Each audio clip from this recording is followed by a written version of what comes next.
Hello everyone and welcome back to another tutorial from Tech for Gamers. In this video, I'm going to show you how you can clear all of your save data or your game progress on the Monster Train 2 game. So let's get started right away.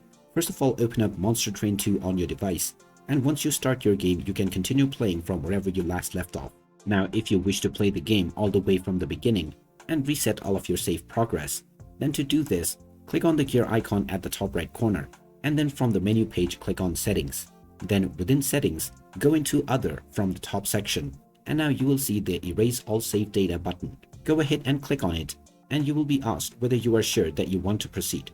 You will get a notification letting you know that all of your unlocked clans, the levels and XP, as well as unlocked cards, mastered cards, and various other achievements will also be removed.